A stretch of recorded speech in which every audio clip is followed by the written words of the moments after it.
When Kiff first premiered on March 10th, 2023, not a lot of people talked about it, which is absolutely insane because Kiff has to be one of the greatest cartoons of the entire decade. The show has a perfect mix of heart, humor, awesome animation, and mind-numbingly incredible music. And whenever I look at the ratings for this show, it literally gives me clinical depression because these numbers are so bad that it can easily be confused with the number of registered Democrats in the country.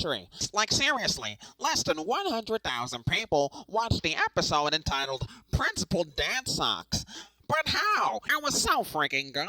I showed it to my older brother Jadarius, and he said that the episode seemed like something I would watch, which is high praise coming from him. So today, we're going to be informing the public about the true awesomeness of Kiff and why exactly the show works. Hi, I'm the PNG Tuber, and today we're going to be doing exactly what I just said in a previous sentence. Okay, so to truly explain why exactly Kiff is such an awesome show, let's take a look at one of its best episodes, Fresh Outta Grandma's. So the episode starts out with Kiff showing off some rubber caps that she put on her fingers. And I have to say, I'm already super interested and engaged in the plot. I think that more cartoons need to start off with our characters in random situations where they do nothing but set up inconsequential plot points and spout lame jokes like a broken AI on antidepressants. But then, the bully shows up and says that she has more rubber caps on her fingers than Kiff. Oh no, this is already a super serious and high-stakes plot.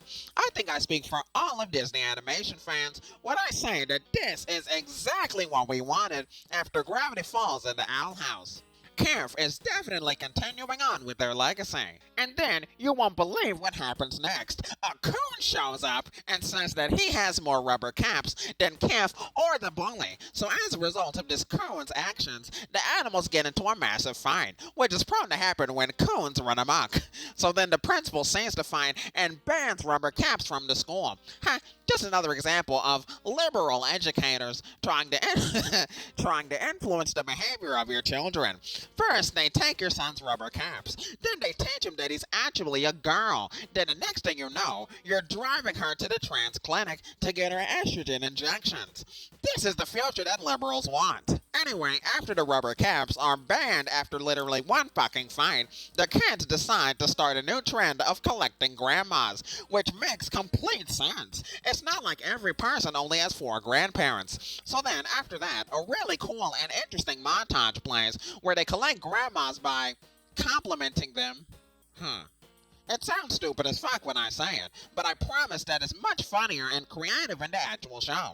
So then, after the kids collect some grandmas, Kiff's blue creature friend says that Kiff and the coon are tied for having the most grandmas. So then some random events happen, and the kids meet some billy goats who start singing a song that definitely didn't make my ears start bleeding.